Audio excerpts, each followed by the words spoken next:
Okay, तो शुरू करते हैं हम लोग। देखो लास्ट क्लास का जो तुम लोग पढ़े हुए हो, है ना, उसमें इंस्ट्रूमेंट ट्रांसफार्मर का डिटेल हम बताएं, ठीक। उसके बाद से तुम लोगों को ये बताया कि इंस्ट्रूमेंट ट्रांसफार्मर का क्या इंपॉर्टेंस है ना। एक एग्जांपल के तौर पे हम क्या तुम लोगों को एक्सप्लेन किए थे, वहां पे हम तुम लोगों को ये एक्सप्लेन किए थे कि कैसे अगर मान लो लाइन अवेलेबल है, ठीक है, तो उसमें हम लोग कैसे इंस्ट्रूमेंट ट्रांसफार्मर से मेजरमेंट करते हैं, है ना जी। ये चीज एक्सप्लेन किए थे ना कि अगर उसका प्राइमरी एक साइड अवेलेबल है, सेकेंडरी एक साइड अवेलेबल है, तो कैसे हम लोग मेजरमेंट करते हैं आमीटर से लगा के, ठीक। सॉरी, ये आमीटर, यहाँ मान लो आमीटर से ऐसे लगा के कैसे हम लोग मेजरमेंट कर लेते हैं। उसमें हम एडवांटेज ये बताए थे कि क्या होता है कि आप कम रेंज वाले इंस्ट्रूमेंट से हाइयर रेंज वाले इंस्ट्रूमेंट को मेजर कर सकते हो, मतलब हाइयर रेंज के करंट को मेजर कर सकते हो। एग्जाम्पल के तौर पर हमने बताया था ना, 1000 एम्पियर को तुम, जिसका मैक्सिमम वैल्यू जो एमीटर जिसका मैक्सिमम करंट तुम 10 एम्पियर मेजर कर सकते हो, उससे उसको तुम आसानी से इस इंस्ट्रूमेंट ट्रांसफार्मर के मदद से तुम मेजर कर पाओगे, है कि नहीं। एक ऐसा मान लो मीटर है जो 10 एम्पियर तक ही मेजर कर सकता है, इसकी मदद से हम क्या कर सकते हैं, 1000 1200 ये सब करंट को मेजर कर सकते हैं, हाइयर रेंज के करंट को। किसके थ्रू? करंट ट्रांसफार्मर के थ्रू। पार्टिकुलरली करंट के लिए है ये, तो करंट ट्रांसफार्मर के थ्रू। सिमिलर केस होता है वोल्टेज के लिए। हायर वोल्टेजेस को हम लोग क्या कर सकते हैं, कम वोल्टेजेस से मेजर कर सकते हैं, तो वो किससे कर सकते हैं, पोटेंशियल ट्रांसफार्मर के थ्रू।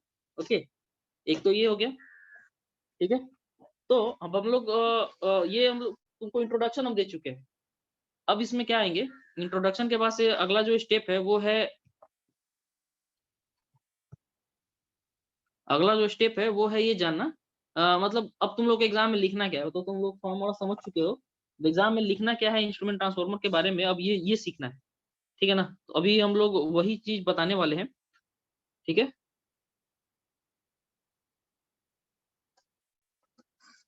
तो देखो, इंस्ट्रूमेंट ट्रांसफार्मर बेसिकली दो टाइप का होता है, ठीक।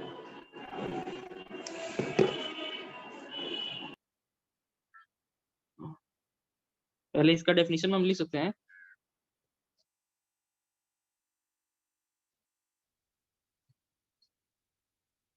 इंस्ट्रूमेंट ट्रांसफार्मर को हम लोग कैसे डिफाइन दे सकते हैं, मैं अपने लैंग्वेज में इसमें लिख देता हूँ। They are special type of transformers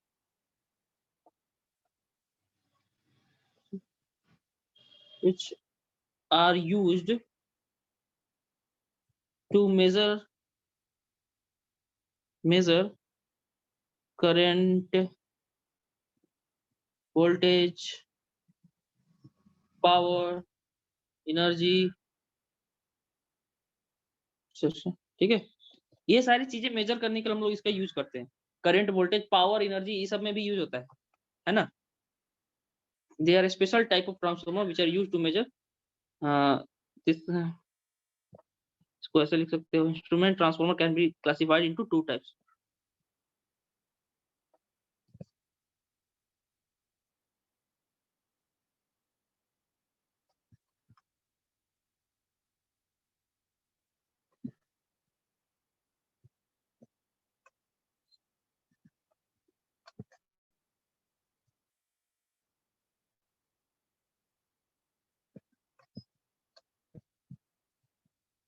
पहला कौन सा हो गया जी, करंट ट्रांसफार्मर। दूसरा क्या हो गया, दूसरा क्या हो गया, पोटेंशियल ट्रांसफार्मर।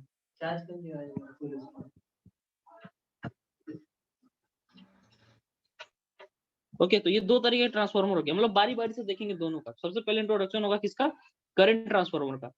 अब करंट ट्रांसफार्मर के लिए क्या डेफिनेशन हो सकता है ना। तो देखो, करंट ट्रांसफार्मर में हम लोग क्या कैसे डिफाइन कर सकते हैं करंट ट्रांसफार्मर को। इट इज अ स्पेशल, ये क्या है, स्पेशल टाइप ऑफ ट्रांसफार्मर ही है, former which is use to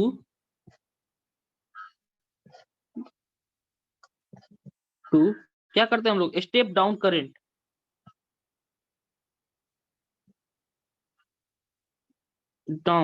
step down current to a suitable.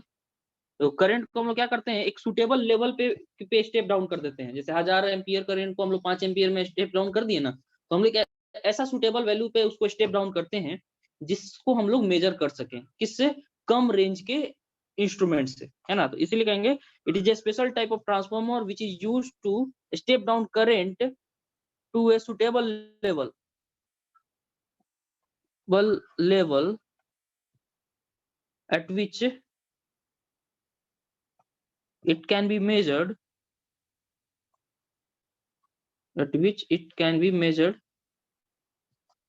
P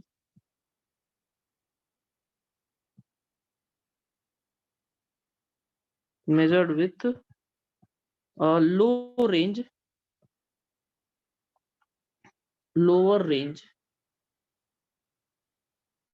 measuring device.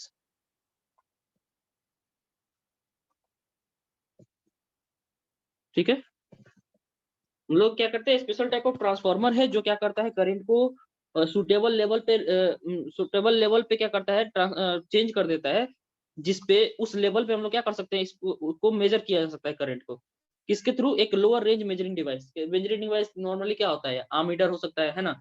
लेकिन सिर्फ आमीटर, करंट में ही इसका यूज नहीं होता। तुम्हारे लिए वाट मीटर में भी दो चीजें होती हैं, एक होता है तुम्हारा करंट कॉइल, एक होता है तुम्हारा वोल्टेज कॉइल। तो आम जो वाट मीटर में जो करंट कॉइल होता है उसमें इसका मतलब इंस्ट्रूमेंट ट्रांसफार्मर से इनपुट जाता है।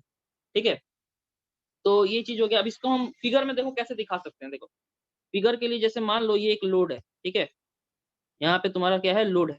ठीक, यहाँ पे एक लाइन हो गया यहाँ, ठीक है, और दूसरा लाइन तुम्हारा हो गया यहाँ। ठीक है, तो ये दो लाइन तुम्हारे पास अवेलेबल हो गया। अब इसमें क्या करोगे तुम कि इसका कंस्ट्रक्शन में अब तुम ऐसा ऐसा होगा,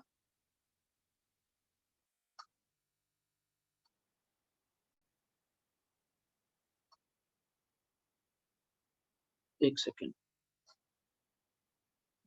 मान लेते हैं ये दूसरा लाइन तुम्हारा ऐसे है। ठीक है, तो इसमें तुम क्या करोगे, इंस्ट्रूमेंट ट्रांसफार्मर इधर लगाओगे कम अति का, फिर इधर तुम्हारा क्या होगा, इसका सेकेंडरी हो जाएगा, प्राइमरी हो गया, इधर सेकेंडरी हो गया। अब इस सेकेंडरी से तुम क्या करोगे, इधर एक मीटर कनेक्ट कर सकते हो। अब ये हो सकता है आमीटर हो, है ना? तुम आमीटर भी कनेक्ट कर सकते हो। ठीक है, तो ये बेसिक कंस्ट्रक्शन है। यहाँ पे तुम्हारा मान लो जो भी सर्किट में करंट जा रहा हो, ठीक, यहाँ पे ये इसका प्राइमरी हो गया और ये इसका सेकेंडरी हो गया। ठीक है ना? तुम लोग यार होना अवेलेबल सब कोई, कुछ तो बोलो। Manjeet, yes sir. Yes sir. कुछ प्रॉब्लम हो तो बताना यार, पढ़ाने में कुछ दिक्कत लग रहा हो, जैसे मान लो नॉर्मल घर पे हम बता रहे हैं तुम लोग को, इसलिए थोड़ा नॉर्मल मेथड नहीं है, है ना? दिक्कत लगे तो बताना, ठीक है? दिक्कत नहीं है सर। ठीक है, तो ये तुम्हारा हो गया करंट ट्रांसफार्मर। ठीक, तो यहाँ हमने क्या क्या किया, एक आमीटर लगा दिया। अब क्या होगा, तुम लोगों को पता है यहाँ पे जो भी करंट जाए, ठीक, ये प्राइमरी में जो भी करंट जाए वो क्या करेगा, इस करंट को स्टेप डाउन कर देगा, है ना? स्टेप डाउन कर देगा, उसके बाद से क्या होगा, तुम इस आमीटर के थ्रू इसको मेजर कर पाओगे। ठीक है, तो अब सवाल ये है कि ठीक है सर, मेजर तो हम कर लेंगे, लेकिन ये सिर्फ सर्किट ये इतना ही नहीं रहता, है ना? इस सर्किट में कुछ कुछ जुगाड़ किया हुआ रहता है। अब जुगाड़ बोले तो कैसा, जैसे मान लो सेफ्टी सेफ्टी के पॉइंट ऑफ व्यू से कुछ बहुत सारे जुगाड़ किए हुए रहते हैं। जैसे मान लो तुम लोग को आगे हम थोड़ा सा एक्सप्लेनेशन करेंगे तो तुम लोग को पता चलेगा कि इंस्ट्रूमेंट ट्रांसफार्मर में कंस्ट्रक्शन में क्या होता है। देखो ये अच्छा ठीक है, फिलहाल इतना ही रखते हैं, है ना? ये डायग्राम तुमको एक्सप्लेन हो जा रहा है कि कैसे हम लोग इसको सर्किट में लगा के मेजर कर सकते हैं। एक और इसका सर्किट पॉसिबल है, वो सर्किट थोड़ा ऐसे होगा। देखो मान लो तुम्हारा लोड यहाँ है, ओके, और तुम यहाँ से मेजर कर रहे हो, ठीक, तुम यहाँ से मेजर कर रहे हो। तो अब इसमें क्या होगा कि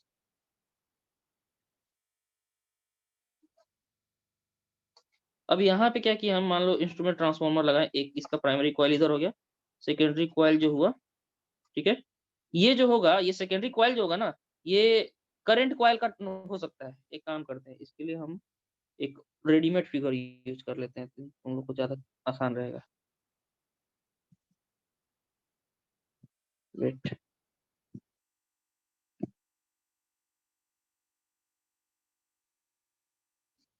ये फिगर,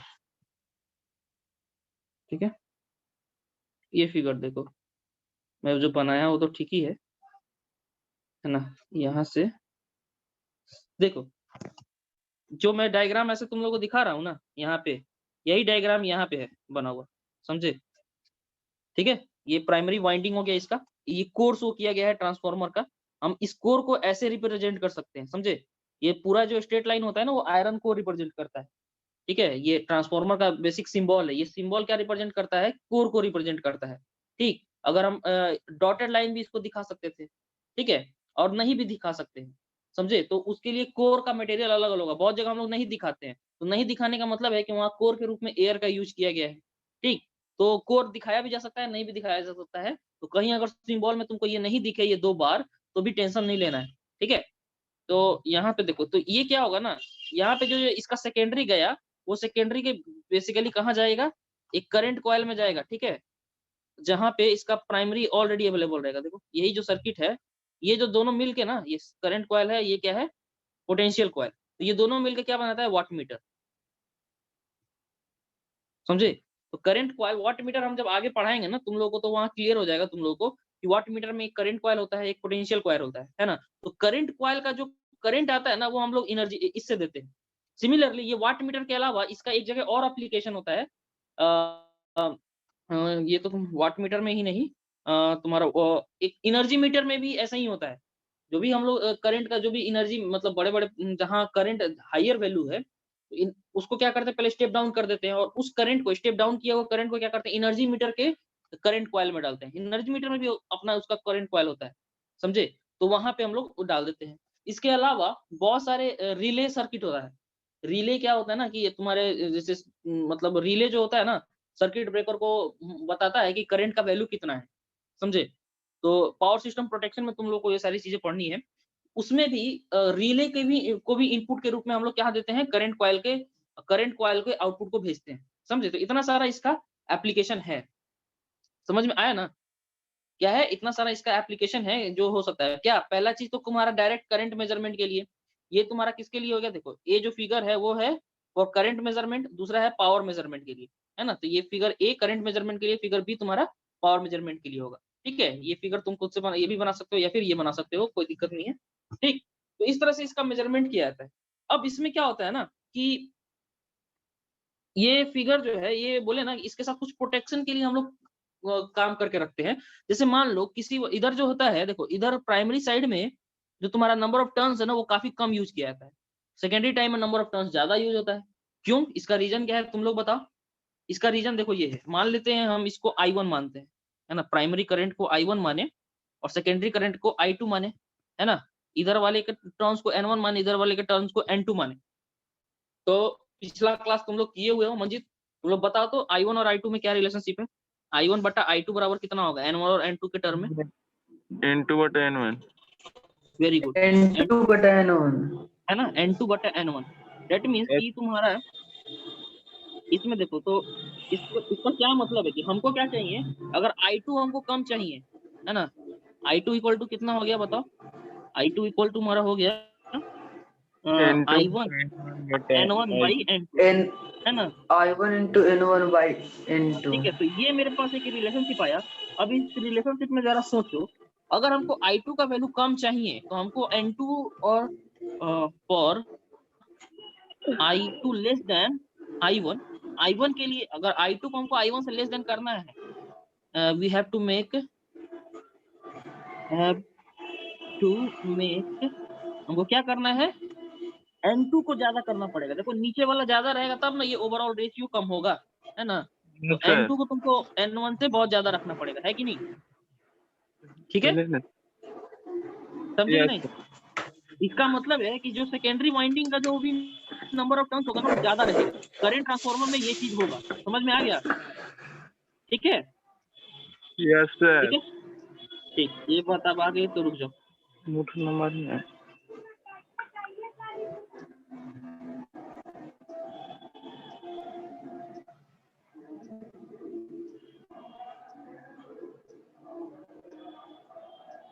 कंस्ट्रक्शन,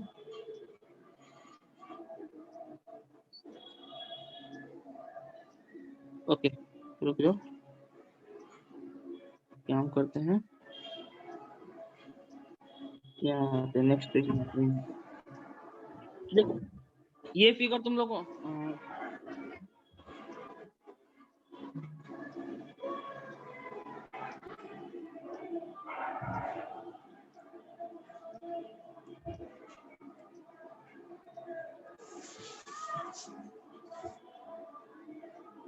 ठीक है, ये क्लियर हो गया, ये बात सही है। फिर देखो, ठीक है, यहाँ तक तुमको क्लियर हो गया। तो यहाँ पे अभी करंट ट्रांसफार्मर के हम लोग इसको प्रॉपर्टी में डाल देंगे, ठीक। तो current transformer has large number of secondary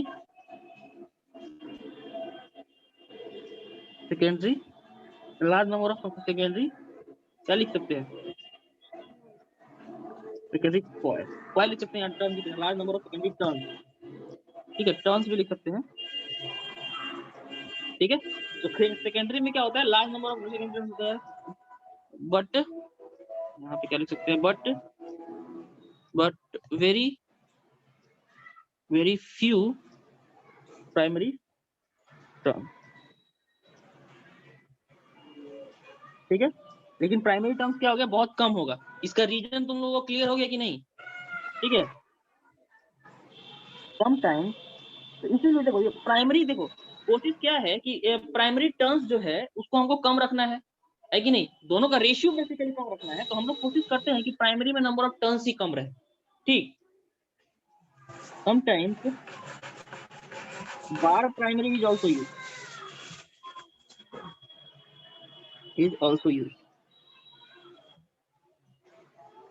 bar primary is also used. Bar primary means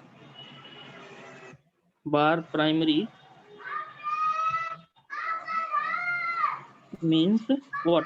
Bar primary का क्या मतलब हो गया, primary with one number of turns, means primary with single turn, ठीक है। प्राइमरी में अगर केवल एक टर्न है तो हम क्या बोलेंगे, उसको बार प्राइमरी कहेंगे, कोई दिक्कत है ना। तो हम लोग को N2 का जम ज्यादा रखता है। ऑल्सो यहाँ पे एक और चीज नोटिस करने वाली है कि small number of primary small number of primary turns does not affect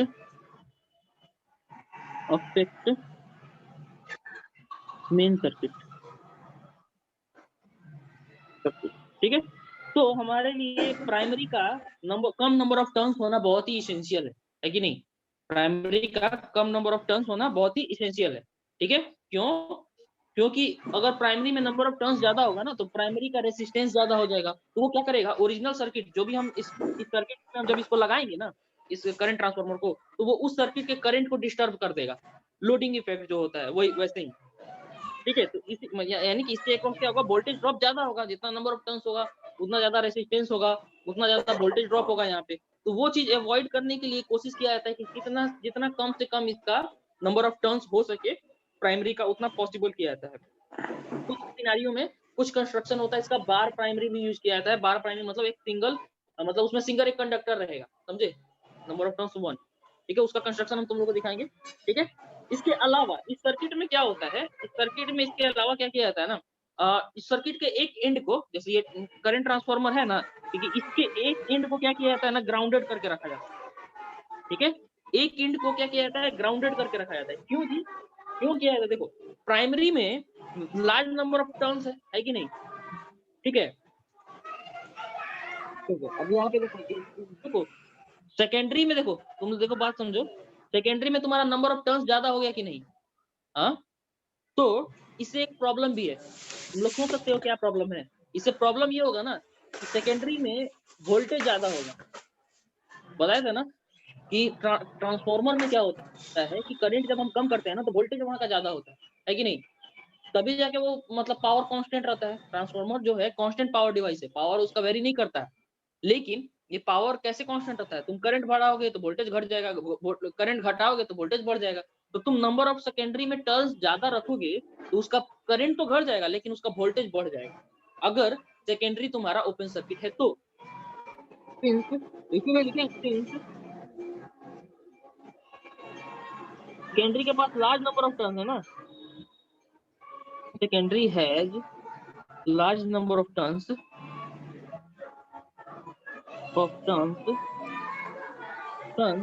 so with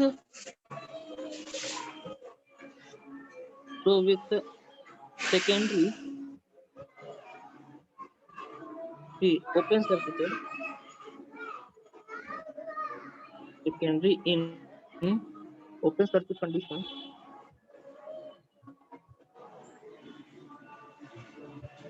condition induced EMF in secondary will be very high.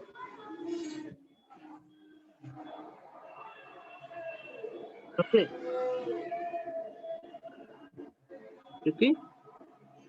क्योंकि E2 by E1 is equal to क्या होता है जी? N2 by N1 होता है कि नहीं, ये बताओ, बोलो तुम लोग। E2 Yes, sir. by E1 equal होता है ना, तो अगर तो E2 का वैल्यू कितना हो गया? Yes, E2 sir. Equal to E1 into N2 by N1 है ना। सो फॉर अगर N2 है much greater than N1, E2 तुम्हारा क्या हो जाएगा? बहुत बड़ा हो जाएगा E1 से, है ना। तो this high voltage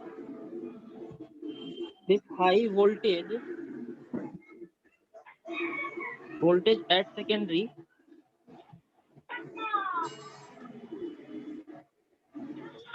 is, ये जो हाई वोल्टेज होता है ना, ये मेरे लिए एडवांटेज वाला काम नहीं करता, ये हमारे लिए प्रॉब्लम क्रिएट करता है। इस प्रॉब्लमेटिक हम लिख सकते हैं प्रॉब्लमेटिक, ठीक है। ये प्रॉब्लम वाला चीज है, ठीक है। ये हमारे लिए फायदा नहीं है ना जी। हाई वोल्टेज आएगा ना, problematic, it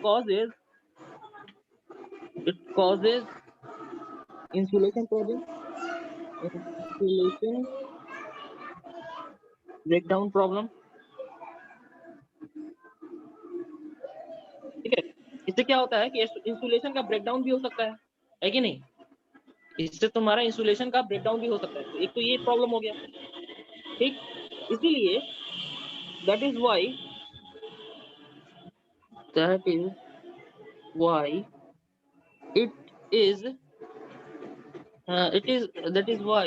secondary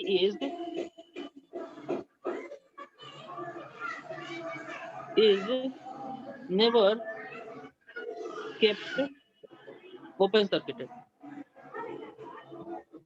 kept in open circuit condition।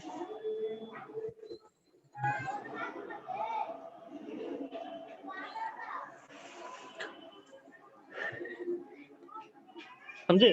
Secondary को हम लोग कोशिश करते हैं कि कभी इसको ओपन सर्किट ना करें, समझे? ठीक है, ठीक है सर। तो if in secondary side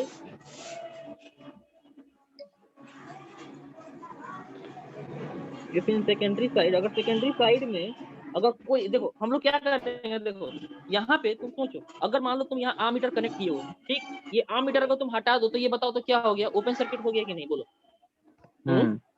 तो तुम अगर आमीटर डिस्कनेक्ट करोगे तो ये तो सर्किट ओपन सर्किट हो जाएगा। तो वैसे सिनेरियो में तो तुम्हारा ये तो हाई वोल्टेज होगा और इसका इंसुलेशन ब्रेकडाउन हो सकता है कि नहीं? तो यहाँ पे जो भी व्यक्ति काम कर रहा है ना, ये तो उसके लिए भी खतरा है, इतना ज्यादा वोल्टेज के लिए वो प्रिपेयर नहीं होगा पहले से, उसके लिए भी खतरा है। उसके लिए क्या किया जाता है, यहाँ पे एक प्रिकॉशन के रूप में एक स्विच लगा दिया जाता है पहले से, समझे? उसके साथ पैरेलल में एक स्विच लगा दिया जाता है, ठीक है। और कहा जाता है कि जब आपको आमीटर यहाँ से ओपन करना है ना, आमीटर को हटाना है, तो आप क्या कीजिए कि स्विच को पहले क्लोज कर दीजिए, ठीक है। स्विच को क्लोज करने से क्या होगा, ये जो इधर वाला सेकेंडरी होगा ना वो शॉर्ट सर्किट हो जाएगा, ठीक है। शॉर्ट सर्किट होने से क्या होगा ना कि वो उसका जो हाई वोल्टेज है ना, वो हाई वोल्टेज अब नहीं रहेगा, कम वोल्टेज हो जाएगा, ठीक है। समझ में आया ना? और ऑलरेडी नंबर ऑफ टर्न्स इधर ज्यादा है तो करंट भी कम फ्लो होता है। शॉर्ट सर्किट कंडीशन में करंट ज्यादा फ्लो नहीं होता है, ठीक है, तो करंट भी ज्यादा नहीं होगा, तुम्हारा वोल्टेज भी तुम्हारा लिमिटेड हो गया, है ना। शॉर्ट सर्किट कंडीशन मतलब ऑलमोस्ट ग्राउंड वाला सिचुएशन आ जाता है, ठीक है। तो इसीलिए यहाँ पे एक स्विच प्रोवाइड करके दिया जाता है, समझ गए। इसीलिए हम यहाँ लिखेंगे, देखो अब यहाँ स्विच लिखे है ना, तो अभी स्विच के साथ हम क्या कर देंगे, वापस से हम अमीटर लगा देंगे, जो तुम्हारा हम अमीटर यहाँ लगाए हुए थे ना, अमीटर को वापस से हम यहाँ लगा देते हैं, ठीक है। ठीक, तो इस सर्किट में हम क्या करते हैं, if in secondary side, that is why secondary is never kept in open circuit. If in secondary side and secondary side में अगर ammeter connected है, if in secondary side an ammeter is connected,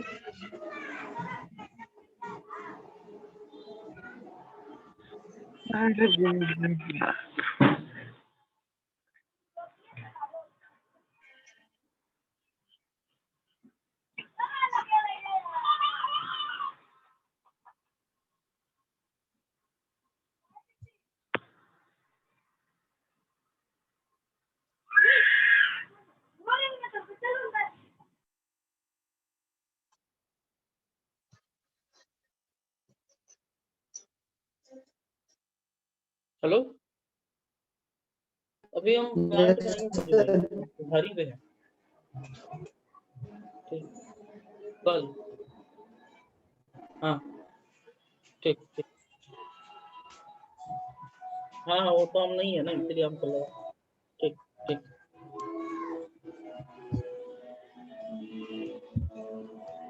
okay, तो हम लोग कहाँ थे, वापस से यहाँ यहाँ आ जाते हैं, ठीक है। अगर सेकेंडरी में an ammeter is connected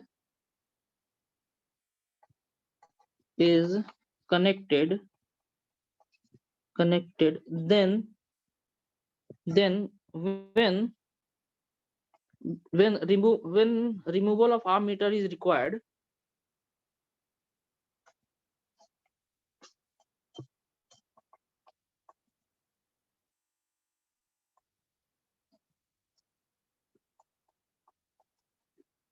then अगर मान लो हम आर्मीटर कनेक्ट किए हैं, अगर आर्मीटर का रिमूवल रिक्वायर्ड है, तब क्या करेंगे जी, स्विच को then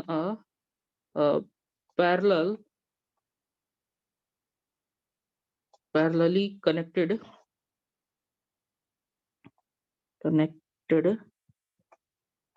switch is closed to avoid open circuit connection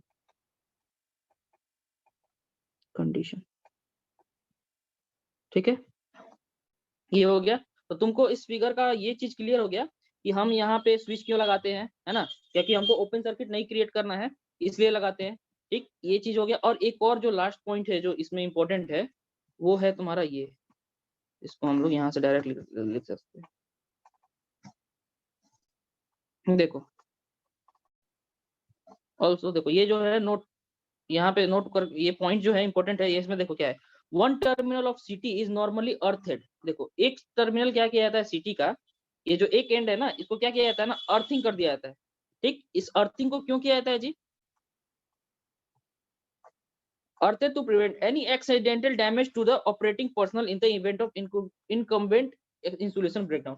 क्या हुआ कि किसी वजह से तुम्हारा अगर मान लो इंसुलेशन ब्रेकडाउन हो गया, समझे, मतलब यहाँ पे इंसुलेशन ब्रेकडाउन कहने का मतलब क्या है कि जो भी नंबर ऑफ टर्न्स दिए हुए रहते हैं ना, उसमें पूरा इंसुलेशन प्रोवाइड करके सब सारा का सारा इंसुलेशन मतलब क्रिएट किया हुआ रहता है, समझे। तो इंसुलेशन ब्रेकडाउन होगा तो वहां जो भी पर्सन काम कर रहा है उसके लिए वो खतरा वाला कंडीशन हो जाएगा। तो अगर तुम इसको ग्राउंड करके रखोगे तो इंसुलेशन ब्रेकडाउन की कंडीशन में क्या होगा ना, सारा का सारा पोटेंशियल क्या हो जाएगा, जीरो हो जाएगा, जो भी एक्स्ट्रा करंट अगर इसमें क्रिएट भी हुआ वो सारा का सारा ग्राउंडेड हो जाएगा, तो वहां पे जो भी पर्सन काम कर रहा है ना वो सेफ रहेगा। इसीलिए इंस्ट्रूमेंट ट्रांसफार्मर का एक एंड क्या किया जाता है, ग्राउंडेड कंडीशन में रखा जाता है, समझ गए। तो ये जो तुम्हारा हो गया, अगर मान लो तुम्हारे एग्जाम में सिर्फ इन करंट ट्रांसफार्मर का डिस्क्रिप्शन पूछता है, समझे, सिर्फ करंट ट्रांसफार्मर का करंट इंट्रोडक्शन के रूप में पूछता है या फिर शॉर्ट नोट पूछता है, तो इतना पॉइंट्स लिख देना है, जो अभी हम डायग्राम बनाए हैं और यहाँ तक अभी जो पॉइंट लिखे हैं वो लिख देना है। इसके अलावा करंट ट्रांसफार्मर में हम लोग को क्या पढ़ना है वो देख लो। इसके अलावा हमको कंस्ट्रक्शन पढ़ना है, समझे, क्या पढ़ना है हम लोगों को, कंस्ट्रक्शन पढ़ना है इसका। तो देखो हम लोग कंस्ट्रक्शन देखते हैं इसका।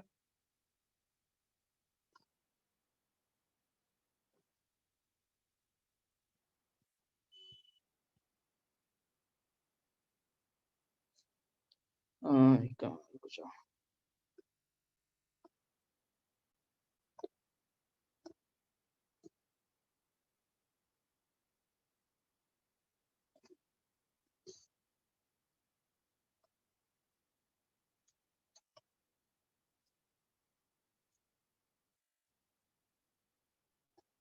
यहाँ तक हो गया तुम्हारा। कंस्ट्रक्शन में हम लोग आ जा रहे हैं वापस से, ठीक है। Construction of current transformer. देखो 3 तरह का कंस्ट्रक्शन होता है। पहला जो होता है इंडोर टाइप, दूसरा होता है clamp type, clamp on type और पोर्टेबल टाइप। मतलब इंडोर टाइप मतलब आप घर मतलब वो फिक्स जगह पे रहेगा, आप उसको बाहर नहीं ले जा सकते, ठीक। दूसरा वो पोर्टेबल टाइप, उसको आप बाहर ले जाके मेजरिंग कर सकते हैं। तीसरा होता है बुशिंग टाइप, ये मतलब इंडोर में नहीं रहता, मतलब रूम के अंदर में नहीं रहता, ये बाहर में रहता है, ठीक है। ये बहुत हायर करंट के लिए यूज होता है, ठीक है।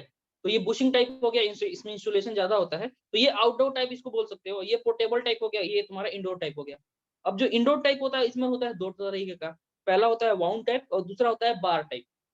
अब पारिवारिक से हम लोग सबका कंस्ट्रक्शन देखेंगे। तो देखो ये जो तुम्हारा पहला फिगर है,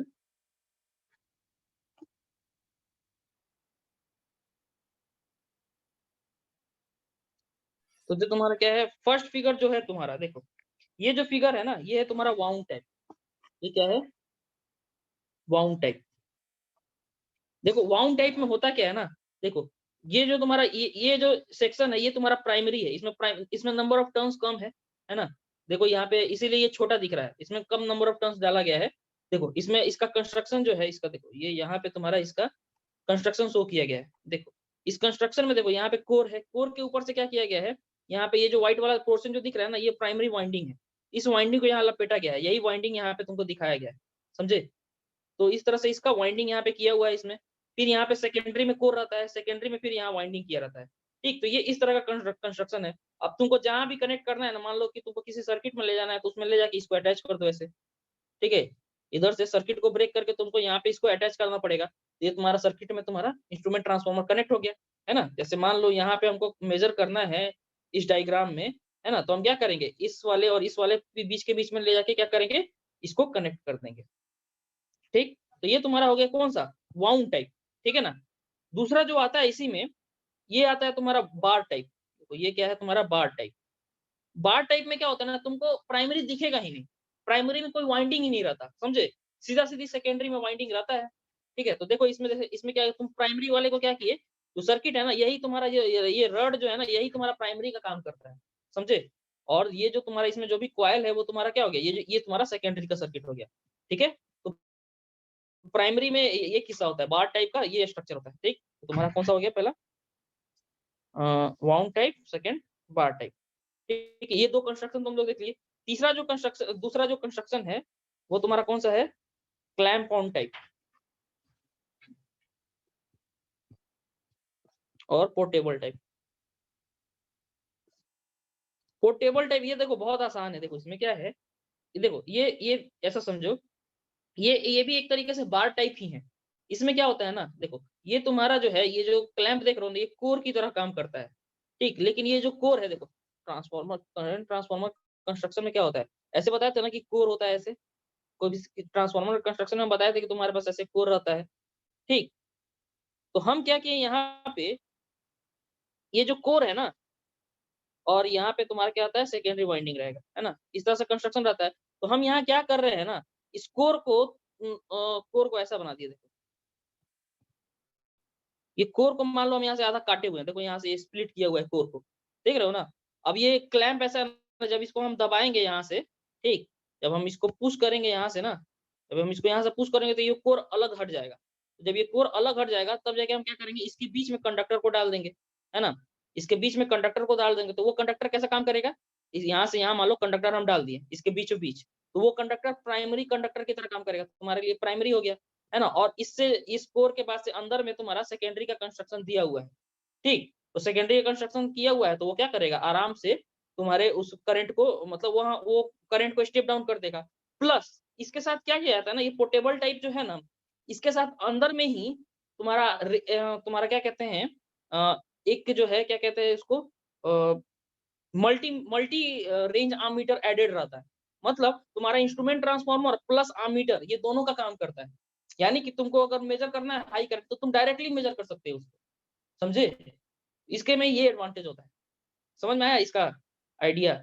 हम इसका लिटरेचर तुम लोग को भेज देंगे, समझे ना? ये पहले स्ट्रक्चर समझ लो, ठीक है? समझ में आया कि नहीं? सर कितने कंटिन्यू। टाइम से सर क्लास चल रहा है, कितने बजे? हाँ यार, तुम लोग ग्रुप में अब रहते हैं, तुम लोग को पता नहीं रहता है, बताओ हम क्या करें? 11 बजे से सर क्लास चल रहा है। सर अभी 4 मिनट से हम जुड़े। कोई बात नहीं है, वीडियो देख लेना अगर वीडियो भेजते हैं तो, ठीक है? तो इतना क्लियर हुआ ना construction, Majid? Yes yes sir. ठीक है, तो इंडोर टाइप हो गया। इंडोर टाइप में तुम समझ गए, इंडोर टाइप, वाउंड टाइप समझ गए, बार टाइप समझ गए, ठीक है? क्लैम्प और पोर्टेबल टाइप समझ गए, ठीक है? इसमें क्या है ना, इसका डिस्क्रिप्शन अब अभी लिखेंगे तो टाइम लगेगा, ठीक है? तो हम तुम लोगों को समझा दिए, उसका कुछ पॉइंट्स जो है हम लिख के भेज देंगे, है ना? इसके बाद से जो तीसरा कंस्ट्रक्शन जो है, वो कंस्ट्रक्शन जो है तुम्हारा बुशिंग टाइप। ये बुशिंग टाइप जो होता है ना, ये सब स्टेशन वगैरह पे देखने को मिलता है। ये बुशिंग टाइप जो होता है, थर्ड कंस्ट्रक्शन जो है क्या है? Bushing type. Sir sub station क्या होता है? हाँ बिल्कुल सही। सब स्टेशन क्या होता है? देखो, सब स्टेशन वहां होता है, ग्रिड का नाम सुना है? छोटका ग्रिड, हम लोग के गांव में तो है, छोटका ग्रिड कहते हैं, बड़का ग्रिड कहते हैं, समझे? तो सब स्टेशन होता क्या है कि देखो, मान लो यहाँ पे एक जनरेटिंग स्टेशन है, ठीक? जैसे मान लेते हैं थर्मल पावर प्लांट तुम्हारा है बाढ़ में, समझे? तो बाढ़ में यहाँ से जनरेट हुआ, ठीक?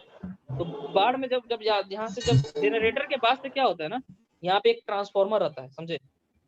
यहाँ पे सबसे पहले क्या होता है, यहाँ पे एक ट्रांसफार्मर रहता है। तो ट्रांसफार्मर का काम क्या है? मान लो यहाँ पे 21 केवी जनरेट हुआ, ठीक है? इतना केवी वोल्टेज अगर जनरेट हुआ तो हम लोग क्या करते हैं, ट्रांसफार्मर से इस वोल्टेज को हायर लेवल पे जाते हैं, 400 केवी पे लेके जाते हैं। हायर वोल्टेज किस लिए करते हैं? क्योंकि ट्रांसमिशन लॉस कम हो, ठीक है? इसको जब हायर वोल्टेज पे रख दिए ना, तो ये इतना हायर वोल्टेज पे जाने के बाद से क्या होगा ना, अब बहुत सारा यहाँ पे एक स्विच गया, इसके बाद से ना मतलब को ट्रांसमिट करना है इसको। तो ट्रांसमिट करने से पहले ये एक स्टेशन जाएगा, है ना? हम लोग यहाँ अपने यहाँ जो होता है पावर प्लांट में, उसको स्विच यार्ड कहते हैं, समझे? क्या कहते हैं? स्विच यार्ड, ठीक है? और यहाँ से जब तुम्हारा ये ट्रांसमिट हो जाएगा तो फिर बहुत दूर के बाद से क्या होगा ना, किसी न किसी सब स्टेशन पे पहुंचेगा, समझे? जहाँ पे उस सब स्टेशन पे क्या लगा रहेगा, बहुत सारा प्रोटेक्टिंग डिवाइस लगा रहेगा, तुम्हारा क्या ट्रांसफार्मर लगा रहेगा, ट्रांसफार्मर के लिए प्रोटेक्टिंग डिवाइस लगा रहेगा, करंट ट्रांसफार्मर, पोटेंशियल ट्रांसफार्मर, ये सारा चीज भी लगा रहेगा। वहां पे क्या काम रहेगा, इस 400 केवी को मान लो क्या किया, 66 केवी में लेके चला है ना? ये वोल्टेज कम किया इसको, फिर यहाँ से क्या करेगा, आगे फॉरवर्ड कर देगा, आगे जाएगा, फिर यहाँ पे कोई और छोटा सब स्टेशन आएगा, है ना? तो वो सब स्टेशन में क्या होता है, वोल्टेज स्टेप डाउन होगा। उसके बाद हो सकता है कि यहाँ से कुछ इंडस्ट्रियल लोड को भी दिया जाए, बड़ा-बड़ा जो कंपनी है उस सबको यहाँ से हो सकता है इतना हायर वोल्टेज उसको डिमांड हो पावर का, तो वो इतने हायर लेवल पे ले सकता है इंडस्ट्रीज में, ठीक? यहाँ पे तुम्हारा ये 66 केवी से हो सकता है कि यहाँ से 66 केवी था और यहाँ से ये तुम्हारा कितना आ गया, 11 केवी पे आ गया। 11 केवी के बाद से हो सकता है कि तुम्हारे मोहल्ला में जाए, समझे? तो यहाँ जो सब स्टेशन होगा वो तुम्हारा क्या होगा, हो सकता है कि 3-4 मोहल्ला है तो सब एक इस मोहल्ला में भेजेगा, एक इस मोहल्ला में भेजेगा, इस मोहल्ला में भेजेगा, अलग-अलग मोहल्ले में यहाँ से ट्रांसफर करेगा। तो ये सब स्टेशन का काम है, समझे ना? ये सब स्टेशन क्या करेगा, तुमको अलग-अलग जगहों पे पावर ट्रांसमिट करेगा। तो कैसे करेगा? उसके पास इक्विपमेंट है, ट्रांसफार्मर है ढेर सारा, है ना? वहाँ पे लाइन्स आता है, बस बार होता है, ठीक है? तो वो वहाँ पे तो अब सब जगह क्या होता है, मेजरमेंट के लिए ना करंट कितना है, वोल्टेज कितना है, उस सब के मेजरमेंट के लिए एनर्जी कितना आ रहा है, उस सब को मेजरमेंट के लिए करंट ट्रांसफार्मर और पोटेंशियल ट्रांसफार्मर का यूज होता है। तो वहाँ पे जब हायर वोल्टेज है ना, तो उस सब के लिए इंसुलेशन का रिक्वायरमेंट ज्यादा हो जाता है, समझे? वैसे जगह पे इंसुलेशन के लिए हम लोग क्या करते हैं, बुशिंग टाइप यूज करते हैं। बुशिंग टाइप बेसिकली कुछ होता नहीं है। बुशिंग टाइप जो होता है वो क्या होता है, अ, बुशिंग टाइप को हम लोग क्या कहेंगे कि बुशिंग टाइप टाइप जो होता है ना, वो बेसिकली तुम्हारा इंसुलेटर होता है। ये बुशिंग जो भी होते हैं ना, वो सारे इंसुलेटर होते हैं, ठीक? तो हायर प्रोटेक्शन के लिए इसको दिया जाता है। इसमें प्रोटेक्शन इतना रिक्वायरमेंट होता है कि इतना सारा इसमें लेयर किया जाता है। बाकी सारा जो इंस्ट्रूमेंट है, ये उतने हायर लेवल पे, higher voltage level, current level पे ये काम नहीं कर रहा, समझे? इसीलिए इसमें उतना ज़्यादा इंसुलेशन की रिक्वायरमेंट नहीं है, लेकिन यहाँ उसकी रिक्वायरमेंट ज़्यादा होती है, ठीक है? तो आई होप तुमको सब स्टेशन कुछ क्लियर हुआ होगा। बाकी तुम लोग जाके देख सकते हो कहीं भी, जहाँ इलेक्ट्रिसिटी बोर्ड बिल जहाँ जमा हुआ करते हैं ना, वहाँ पे भी पास में सब स्टेशन रहता है छोटा सा, समझे? तो वहाँ पे भी तुम लोग देख सकते हो कितना सारा ट्रांसफार्मर रहता है, ठीक? करंट ट्रांसफार्मर वहां पे पोटेंशियल ट्रांसफार्मर लगा रहता है, ठीक है।